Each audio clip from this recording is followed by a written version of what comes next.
All right.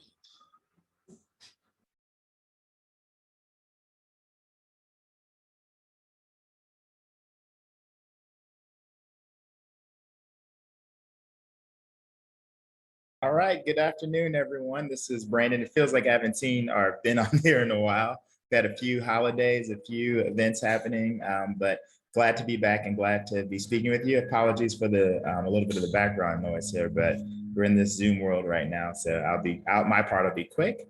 I just want to quickly turn it over to, I was going to say doctor, but we'll upgrade her, Dr. Mary Stober Murray, who leads our community advocate plan at NMQF.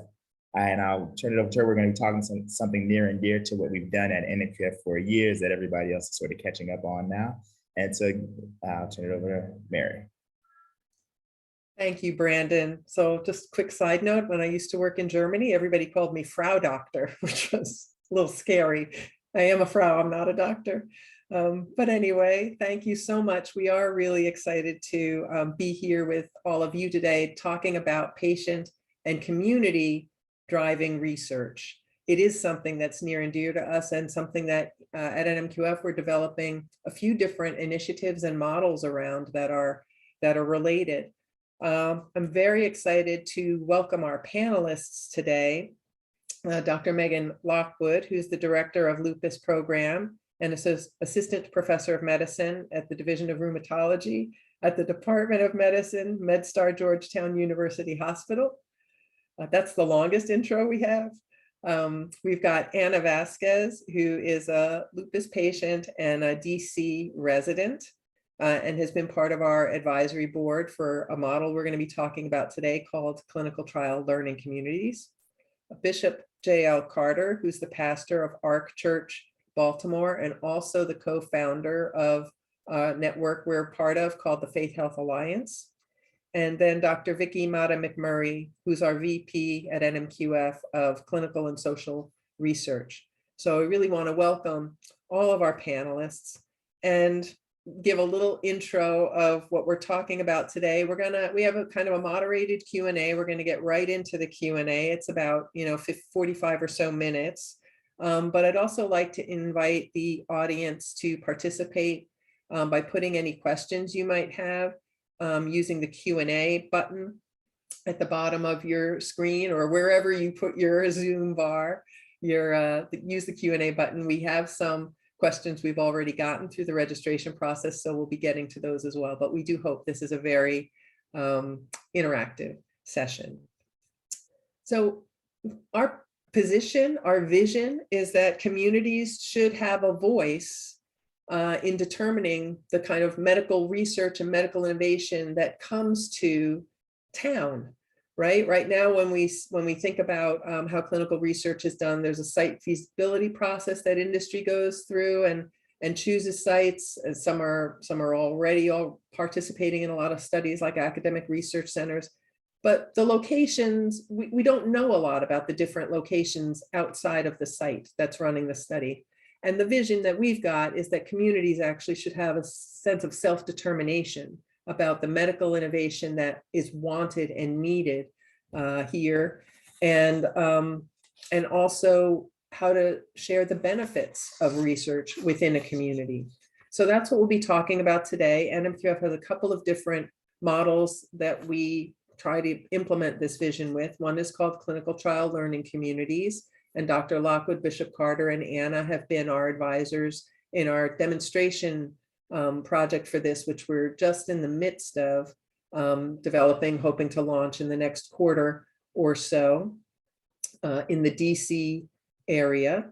And then we've also got an initiative called the Alliance for Representative Clinical Trials, which Dr. Vicki is implementing. So that's what we'll be talking about today. And as mentioned, welcome really all of your questions. So I'd like to start with, how can we learn more about the communities and the needs within a community where we want to conduct clinical research? And so, Anna, I'd like to start with you. If you could talk a little bit about your area where you live in DC, and what are the medical conditions you see fellow lupus patients? What do you see they're living with in terms of their disease condition, medical condition, but also other aspects of living in the community. Sure. So I work in a clinic setting where there's multiple chronic illnesses that patients are tied with.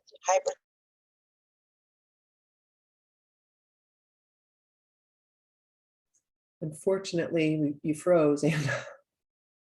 Well, maybe while we get Anna back, I'll switch to Bishop Carter and ask sort of the same question of you. Among your constituents, what are you seeing in terms of overall medical needs and social needs, but then maybe specifically around lupus, since that's where our demonstration is starting? Sure. I serve an inner city congregation in the heart of Baltimore as relates to all of the many challenges that we have here in terms of health inequities.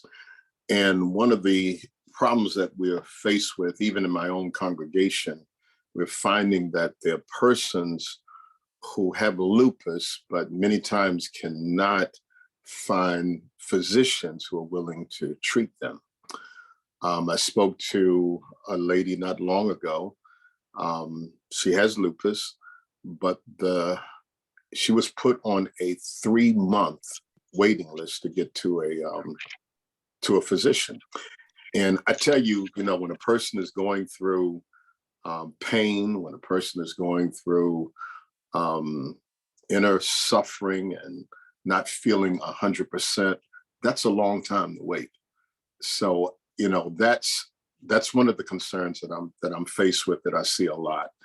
And then the medications are sometimes out of reach for persons who may be unemployed, for persons who may be caught in that vulnerable place where they make too much money, but yet they don't make enough. And that's just some of the things that we see often. Okay, you're on mute. I know. Gotcha. Try not to say you're on mute to me. I hope it doesn't keep happening. Apologies to everyone. I'm going to do my best.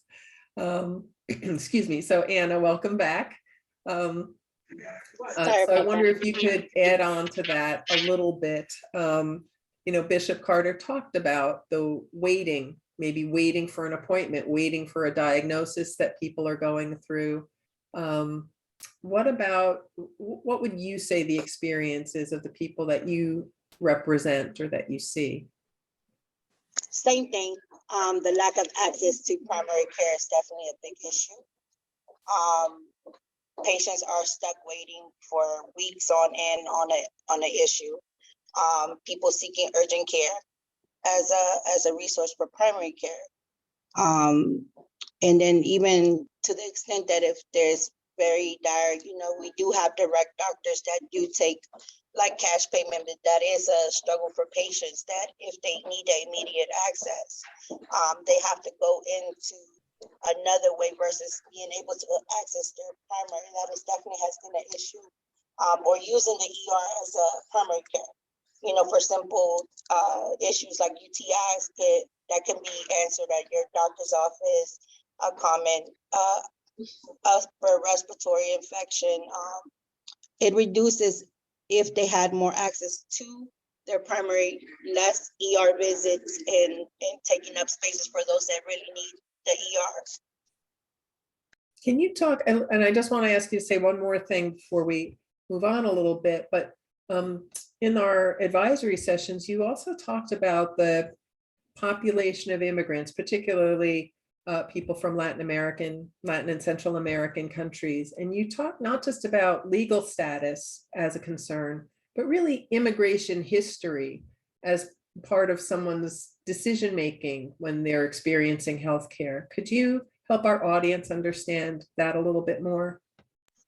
So me, myself being the first generation to kind of grow up in the United States, when you look at your history, family history per se, There's not always a direct correlation with what's going on because back home, a lot of people are not able to afford medical services.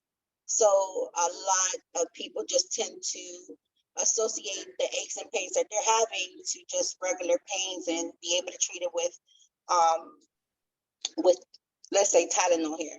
But also in other countries, access to medication is not as blocked as it is here in the United States. So if a patient needed antibiotics and they feel like they have an infection, they will go to the pharmacy and take the medication versus going to a doctor. It'll be cheaper to obtain the medication versus actually getting evaluated for a doctor, which makes it kind of hard for when there are serious issues that could run in the family to actually be pinpointed to that person because there is no real history. Versus now when we come here and there's more, access to care a little bit, it's a better understanding. Then that's when the generation like myself, we start taking notes like, hey, grandma and grandpa had these symptoms too. Maybe they had it, and we can kind of pinpoint it. But knowing, not being able to know the history really has an impact on the health because I may just think also just like them, I'm just having a typical back pain or, typical rash or something like that. And it could be something else like me. For example, when I started having my skin issues, I never would have thought I had lupus, so it really impacts because you don't always think there's something going on. Thank you so much for that. Because I think we don't often think about that, the whole history of experience that people are bringing with them, right, when they come to this country. And that's very present in decision-making with their healthcare here. So we've learned a little bit now about some of the bigger context that people are living with. In this case, in the DC, Baltimore, Maryland, Northern Virginia area. And we know overall that there's an underrepresentation of populations, in clinical research. So the question is that's come up, how does a community-driven process help? And we'd like to start to address that question by first asking, why is it a problem? Why is it a problem, and who is it a problem for when there's underrepresentation in research? I wonder if, Vicki, maybe I could ask you to start with that.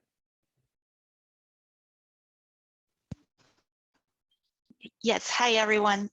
Thank you, Mary. So I think that this is a large problem that has been occurring for many years. Let me get my thoughts together, I'm sorry.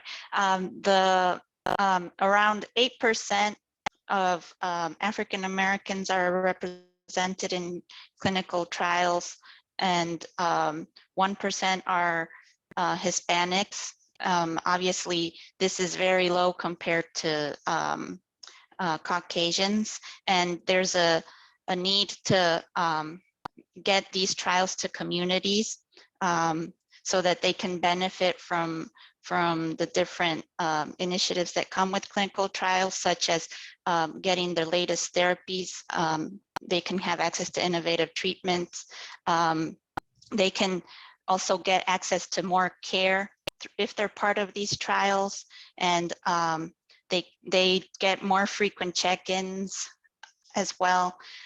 So NMQF is working with federally qualified health centers to get them to become part of the Alliance for Representative Clinical Trials, which is a multi-sponsored program where we're looking into training community clinicians to become investigators.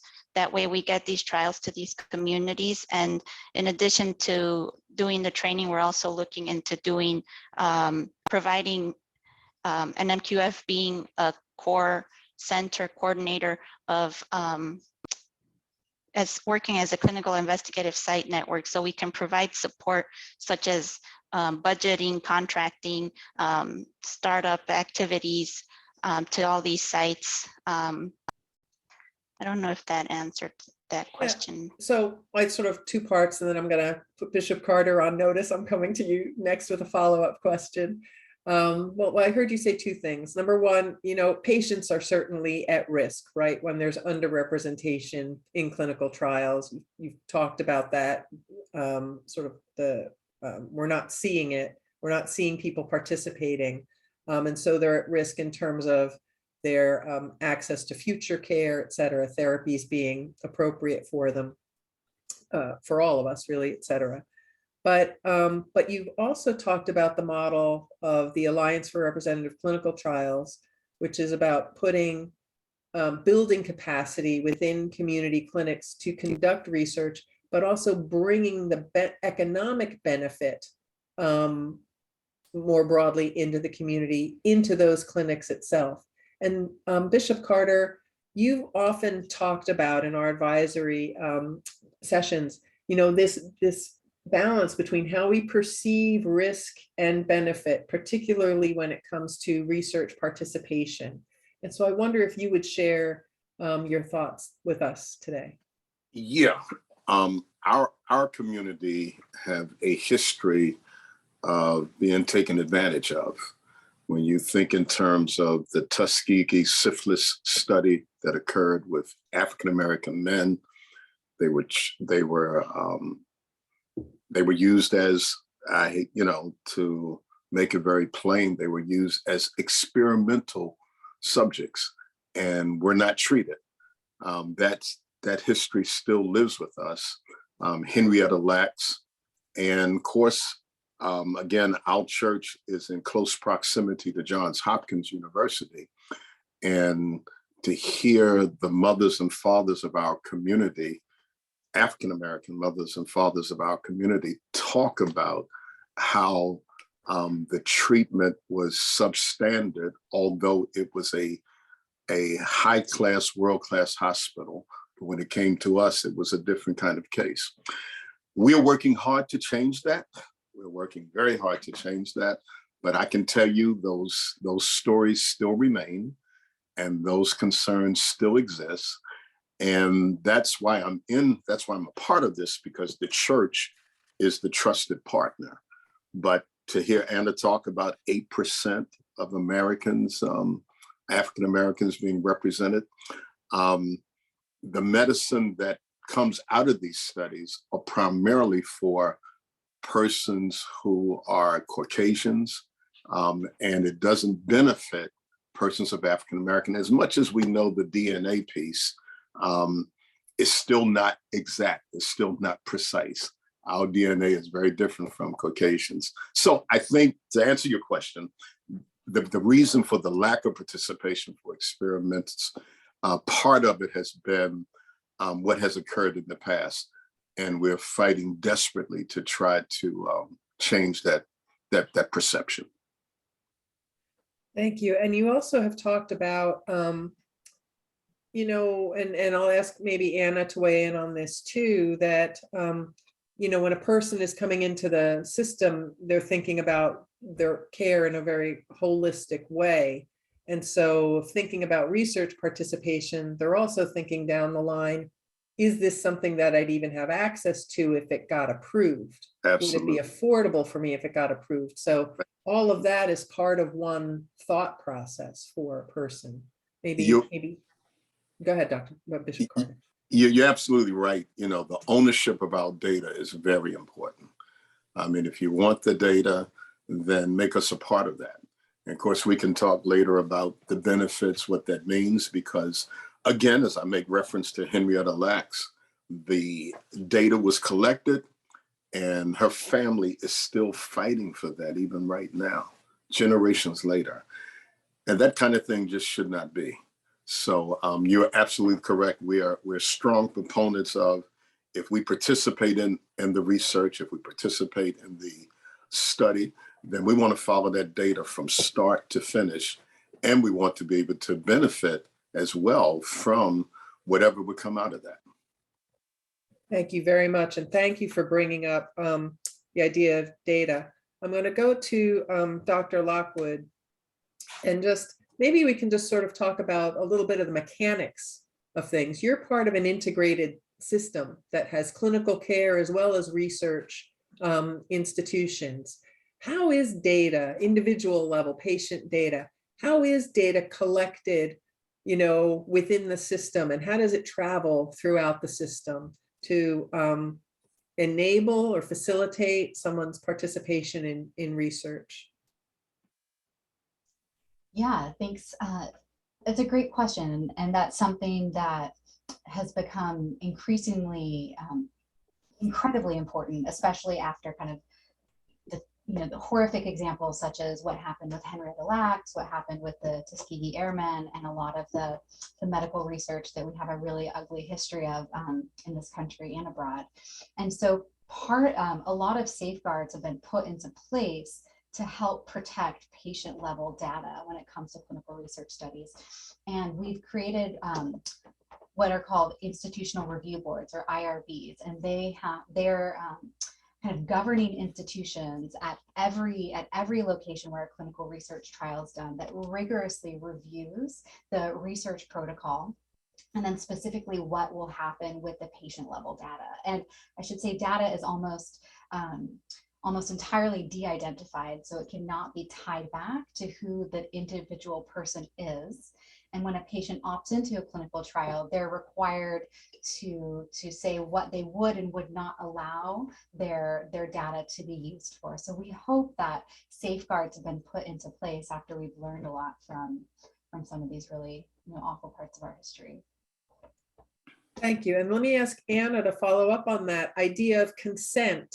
What are patients looking for when they're thinking about giving consent for the use of their data?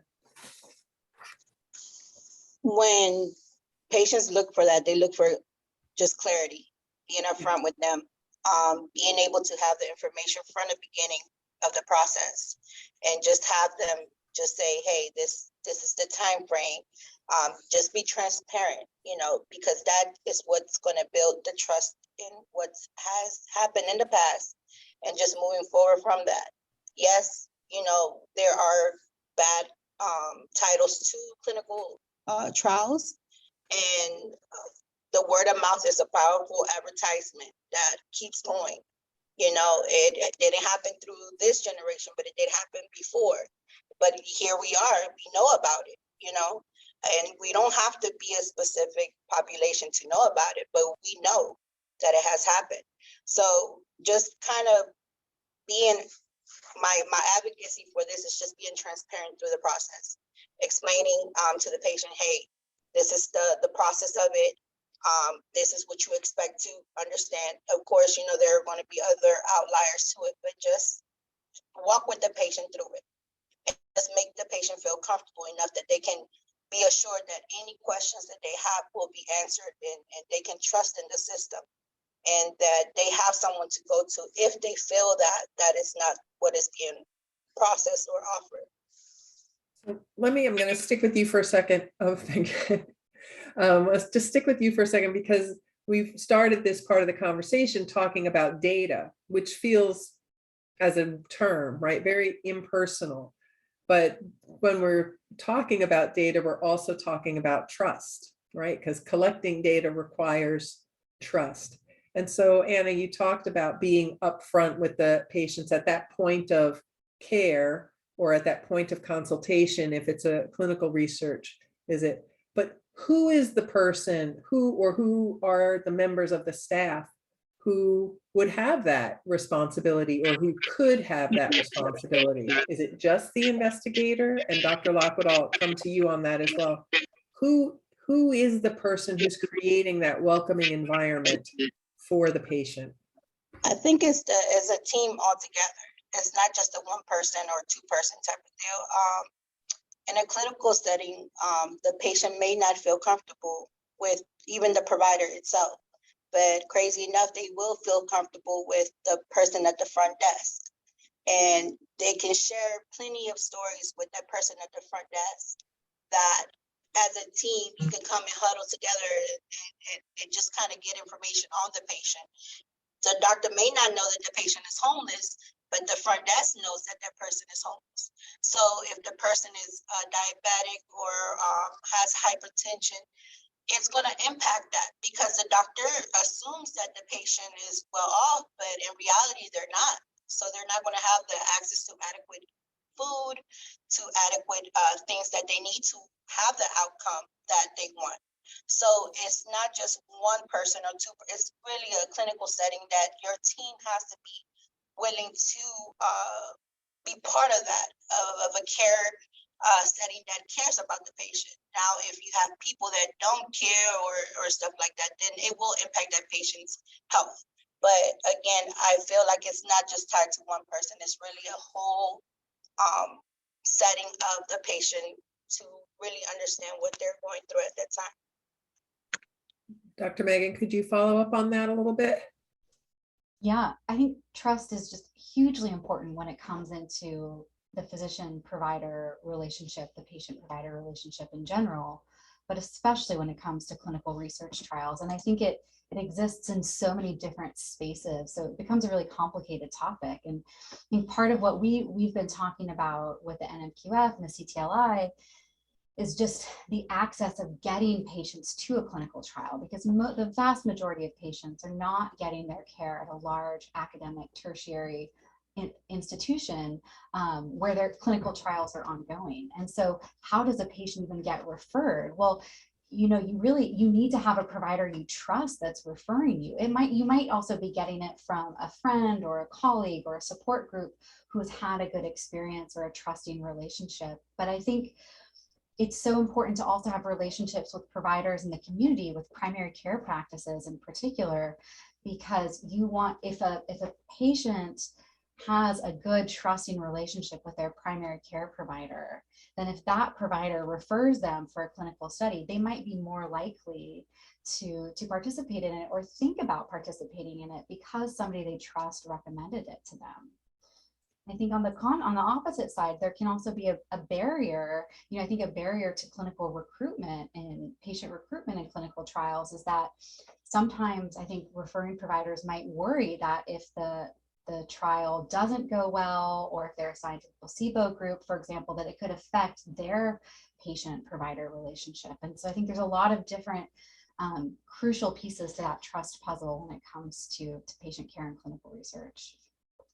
Thank you very much. Vicki, I'm going to come to you and ask you what's been our experience working with the federally qualified health centers in terms of building trust or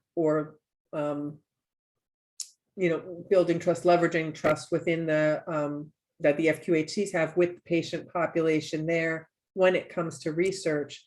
But then Bishop Carter, I'm going to ask you to talk about building trust outside of a clinical setting, because at this point we've just been talking about clinical settings. I'm going to start to ask you, what is the role the community leaders play in building trust in healthcare and healthcare systems outside of a clinical setting? So let me start with Vicki first. Yes, so I guess the best way I can answer this question is with an example that we have. We have a study, the Minority and Rural COVID Insight Study, where we implemented research study in federally qualified health centers with the primary investigator being, or the principal investigator being community clinicians. This has helped us learn how important that relationship is, where the clinicians are, or the providers are part of the neighborhoods, and they're the trusted voices in these communities and can help the patients, guide them to assess the benefits or risks of a study. But there's also the fact, like that Anna mentioned, that sometimes they might not trust, the patient might not trust the physician. So what we did in this study was we also implemented a research coordinator. And from our experience, the research coordinators have been able to get a lot of information from these patients that are involved in this study that maybe the physicians weren't able to, such as for example, we reach out to them on biannual surveys. So we've been able to get information of what patients have suffered from COVID, or if their family members have passed away, and that's information that we're trying to collect for our study. So that relationship, I think, can be in any form, not necessarily just through the provider, but also with the nurses at the sites, and the research coordinators have become part of the important aspect of this as well. And the coordinators are hired locally, correct? They're not. Yeah. So we hired coordinators for each site, and we provide funding for them, and they are hired through the clinics, through each federal qualified health center. Thank you. Bishop Carter, could you talk about outside of the clinical setting? How do we build trust and help people share their concerns and questions and get them answered about research participation? Yeah, the church has always been looked upon as the center of attraction for both community and for those who attend. The church is very personal and very support driven. So most churches have a thought pattern that speaks to a holistic ministry, not just a one-dimensional ministry. And that being the case, just to say it in layman's terms, when persons are in trouble, they run to the church. The same is true as it relates to health. Our church, for example, have what we call a health ministry. And a health ministry is that which provides education, provides awareness, and even expertise persons who can come and talk about various pieces. So to answer your question, because the church is just a trusted source, people have no problem coming to the church. And so what we try to do, we try to reach out for persons like Dr. Megan and Dr. Vicky to come to our church to share the information. And when they hear it in the church, then that sort of opens the door, if you will, to what needs to be done.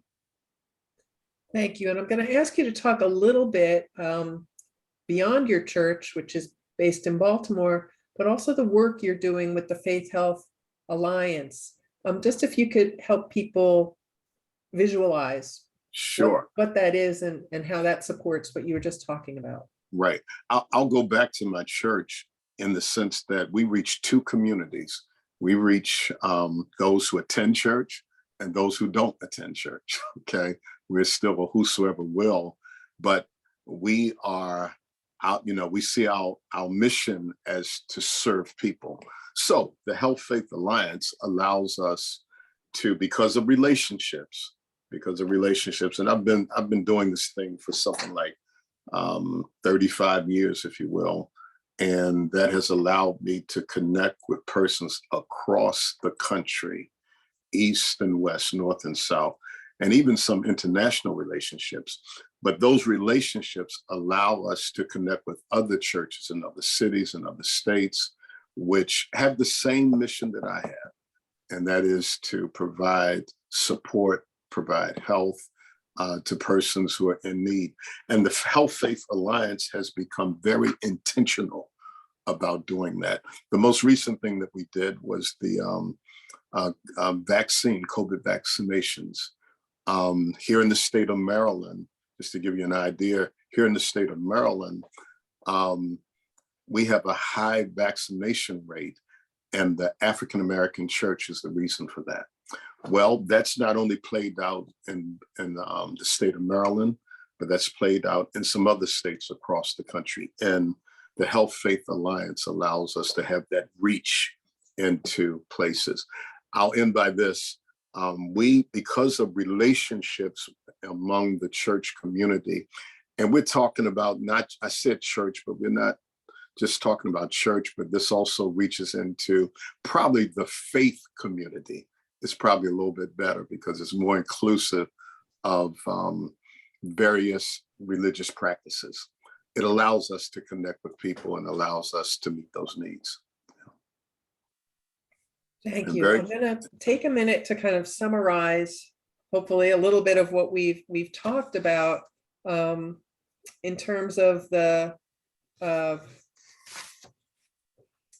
issues that we see now with the lack of representation in clinical trials, but what a vision that has more community-driven and patient-driven forums can mean.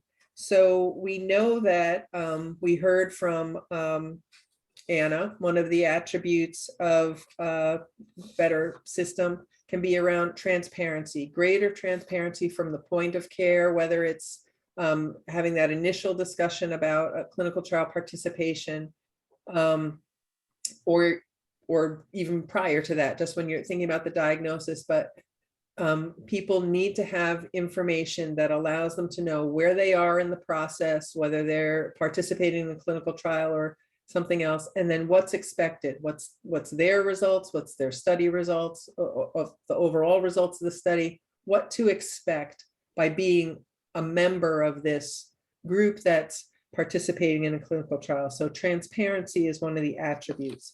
Another attribute that we want, that's the vision for a new system, is sharing the economic benefit of clinical research more deeply into the community by supporting community programs like a Faith Health Alliance, but also the community clinicians, finding a mechanism for community clinicians to participate in research and then share the benefits of that research, the economic benefits.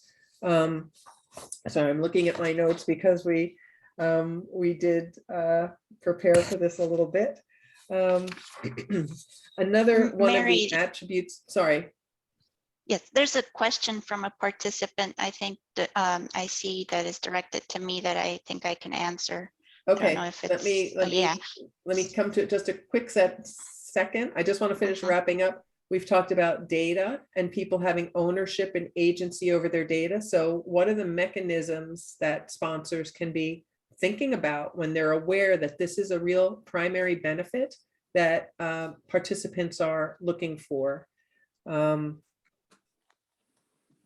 And I think the involvement, as we talked about, of trusted community leaders. So these are the attributes that we're trying to build in to this new system through a mechanism like the clinical trial learning communities. So we'll describe what the aspects of those communities are in a minute, but let's now go to the question. And I will say to everyone, now's a good time to start putting your questions into the Q&A. And so we'll go to that as well. So for Dr. Vicky, we sometimes hear that FQHCs are understaffed and unable to engage their physicians in clinical trial participation. What are the best practices that can be put in place, or what barriers can be broken down to facilitate clinical research as a care option at FQHCs and free charitable clinics? Yes, so this is a very important question that I got so excited that I wanted to answer, because at NMQF, we're trying to provide more support to these sites that are already overburdened with administrative tasks, and just their clinical work is already burdensome, especially now with COVID. So the way NMQF is doing this is setting up as a clinical investigative site network. We were trying to provide the sites with the support that they need. For example, placing a research coordinator at these sites, or that can help do all research related tasks. And also we can help them with the contracting when talking to sponsors, so they don't have to be heavily involved with budgeting and things like that.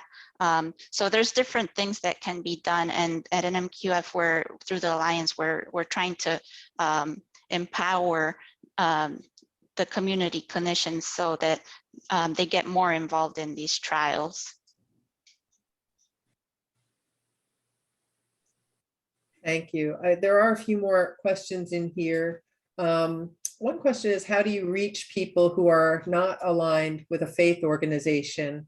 So I can start on that one. So Faith Health Alliance is one network that we work very closely with Bishop Carter, but we also have another alliance that we work with called the Hair Wellness Warriors, and that's out of the University of Maryland's Public Health, School of Public Health.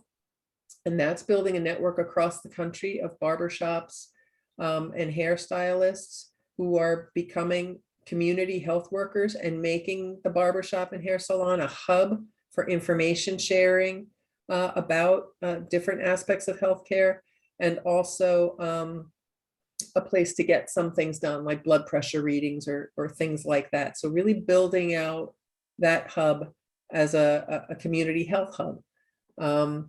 Another network that we're building is with an organization in Northern Virginia called NovaScripts Central, which is the community pharmacist ambassadors. And that's recognizing, I think, to Anna's point, at the very beginning, some people sort of culturally or just through matter of preference start with their pharmacist in many cases to get information. And what we've also found through our advisory for the clinical trials learning community is that the pharmacist is kind of really one of the only providers who has a full view of all of the different medications that a particular patient, is on, and is the point of consultation there about various potential interactions, et cetera, between the drugs.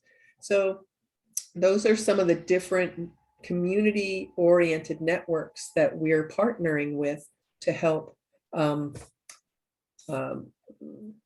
reach more people, and not just in terms of outreach, but also to learn from them what is important to you, what matters to you, what is part of your decision-making when it comes to healthcare. Dr. Lockwood, I see you nodding your head, so I wonder if there's anything you would add just based on the Georgetown MedStar experience. Are there other community organizations that you've seen partnered with in your area? I think it's been a real challenge over the past few years because of COVID. Almost all clinical research really came to a halt.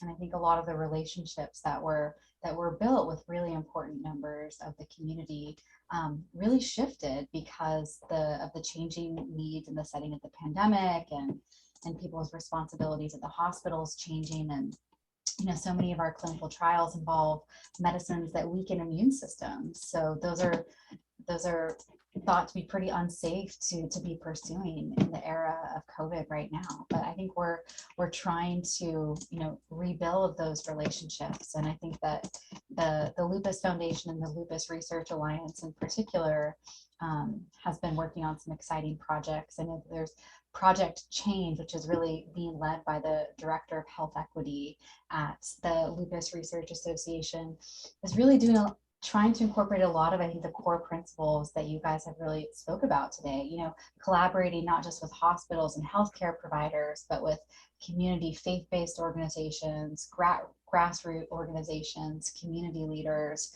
women's health groups, really trying to increase relationships in the community, build trust in the community, and be able to dispense that information. Thank you.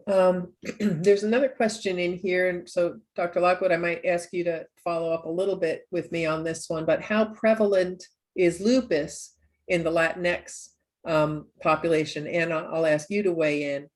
So I'll start though. NMQF, we invest in Medicare and Medicaid data. So we can see for lupus, and with our partner, the Lupus Research Alliance, we also have another partner who's looking at this through the clinical trials, through their own clinical trials, which is Biogen, who I should have announced earlier is our sponsor for this initial demonstration project of the clinical trials learning community. So thanks for that. But the question is, how prevalent is lupus in the Latinx population? So what we're able to see when we look at the Medicare data, and I'm just going to toggle for a second back to my reference table. So give me a second to do that. So we're seeing in the Medicare population, for the Latinx population in the DC, Maryland and Virginia geographies, we're seeing that it's around 2-3%, of the population, and that's in Medicare. But when you look at Medicaid, that goes up a little bit to more like 5% or so. So that's what we're seeing in those two populations. But of course, both, we're not getting the full, age range and full socioeconomic range of patients there. So I wonder, Anna, just from your own sort of personal experience, how prevalent would you say lupus is in the community, in the Latinx community, just in your immediate kind of network? Do people experience it? What do they talk about with lupus? So I will say that it's going up because right now, taking the initiative to actually get tested, going out to get evaluated by providers is a big one. Lupus is one of them things. It's almost like mental health. A lot of people don't want to accept that they have this issue, but they do.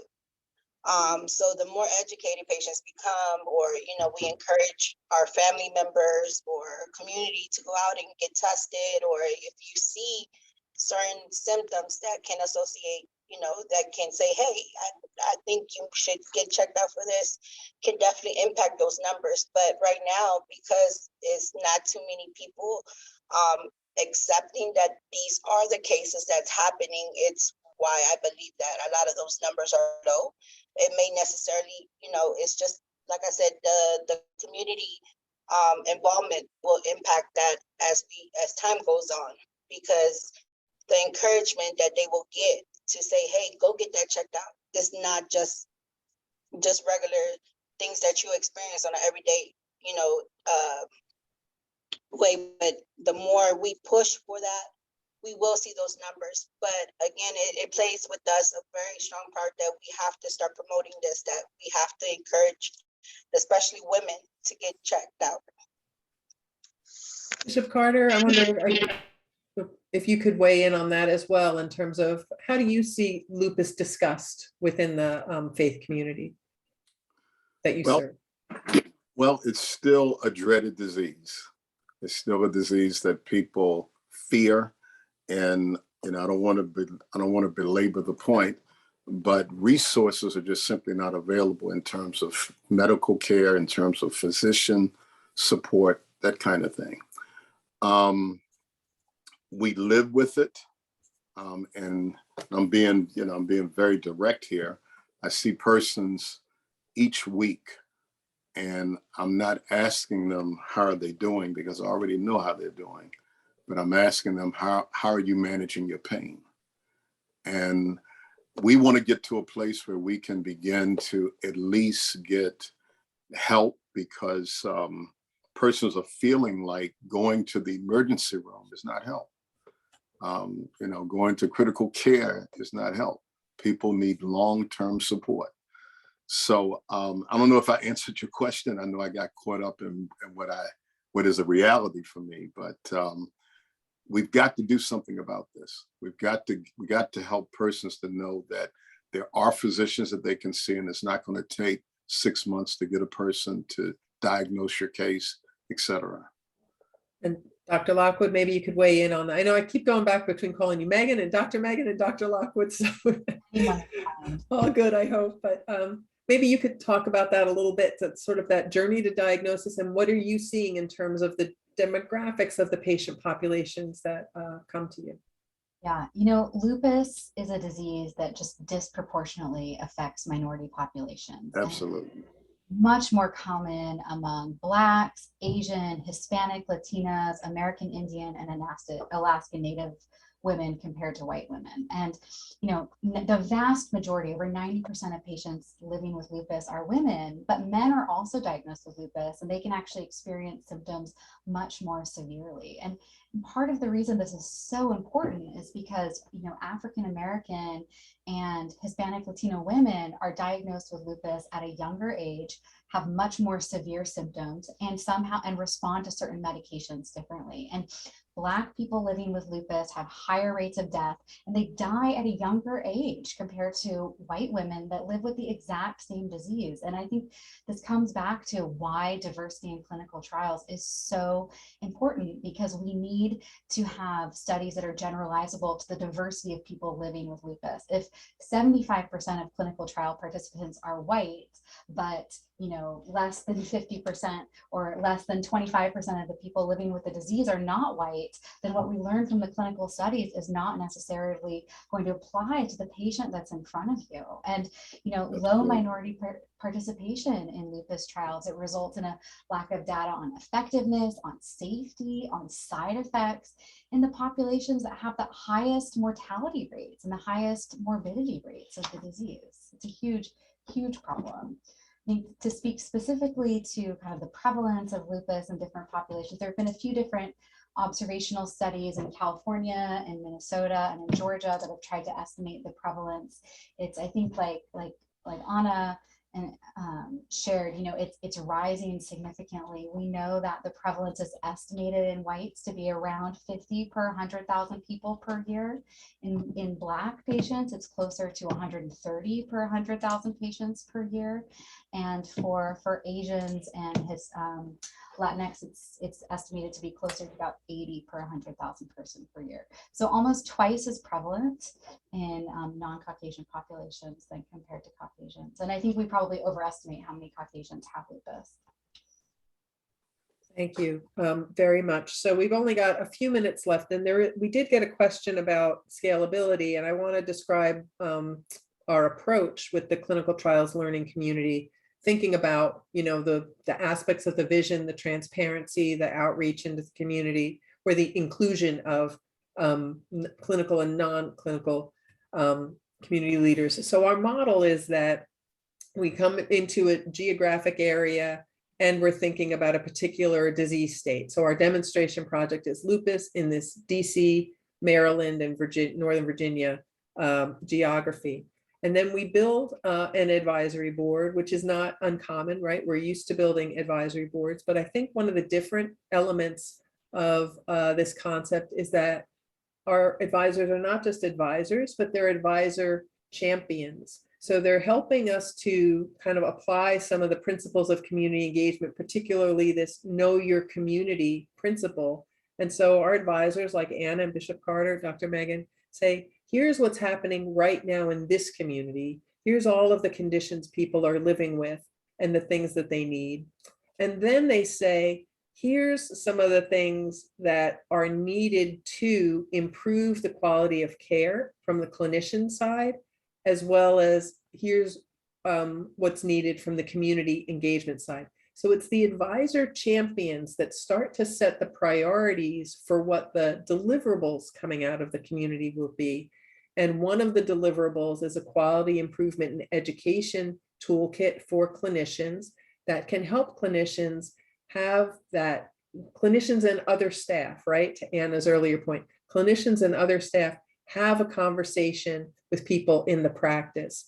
But the champion part of it is we need a health system, advisor who's part of this group that says, we're part of co-creating this. We do an assessment of our practice. This is the quality improvement effort that we think will help us have greater participation among our patients in clinical trials. And then we're going to implement that quality improvement initiative and measure that. So it's this idea that advisors are not kind of separate from the improvement and the implementation itself. And then, so that's sort of the clinical aspect of the model. And then the community aspect of the model is working with the Faith Health Alliance and the Hair Wellness Warriors and the community pharmacy ambassadors. Again, do an assessment of what is needed in this congregation or this set of congregations or this community that we serve. And let's design the intervention, and then let's implement the intervention and measure the intervention so that the intervention itself isn't coming from outside, but from within the community and co-created with our advisor champions and co-implemented with our advisor champions. And then everyone in every clinical trial learning community can start to share some of the resources that come out of that. So when we think about scalability, we hope to see these geographic specific learning communities around the country, but we're able to support them by having this common set of resources that we're building that everyone can access. Similar to the way Bishop Carter talked about the Faith Health Alliance growing its participating congregations, but from the same common set of resources and approaches. And maybe Bishop Carter, you could expand on what scalability looks like for the Faith Health Alliance too. Yeah, we are, because we did so well with the COVID vaccinations across the country, we're just excited in that we can expand that to other health concerns. I just recently read somewhere, I forget the source, but I've recently read where African Americans are more vaccinated than whites. Now, that has never occurred, but through the Black Church and through collaboration, through the Health Faith Alliance, we were able to reach that milestone. Well, if we can do that with COVID, we can do that with lupus, we can do that with hypertension, diabetes, and so forth. So we are excited about that. And we are growing, I won't say daily, but monthly, churches are coming in because churches and faith institutions are hearing about the success that we're having. Just recently, we added to our list of faith institutions a Hispanic congregation, Roman Catholic Hispanic congregation. And that congregation is something like 15,000. So it really gives us a great reach, and we're looking forward to doing greater things for the future. Thank you very much, Bishop Carter. I'm going to let you be the almost last word. We do have a quick poll that we'd like to ask folks to take because we've only just touched the surface. And if you'd like more information and like to continue the conversation, please answer the poll here. And then while you're doing that, a couple of announcements or at least one announcement has come specifically related to lupus. So Lupus Foundation of America in the DMV, so DC, Maryland, Virginia area, is having a webinar on lupus Saturday, July 23rd, 10 to 11:15. It's open to all. So you can look that up, I imagine, on the LFA's website, July 23rd. Saturday, 10 to 11:15. And then we did get a question coming in for requests for rare disease clinical trials, inherited retinal diseases, and more education being needed to elevate awareness and access. I will say NMQF does have an ophthalmology index. So Thais, it looks like you, if you'd like to reach out to us, we'll put some links now in the chat so that we can talk to you about that further. So let's see, is anyone doing the poll? I don't see any responses yet. I'm not sure if I get to see that, or Keiko, can you see the responses, and then we can wrap up. All right, so it looks like a fair number of you would like to have some more information. And so there are links in the chat. We want to thank you for that, for your responses. Thank you for your participation today. There are many, many messages, so we'll save the chat and get to the additional questions. Appreciate all the links that folks have put in there, but please reach out to us for more information and to continue the conversation. Have a nice weekend, everybody.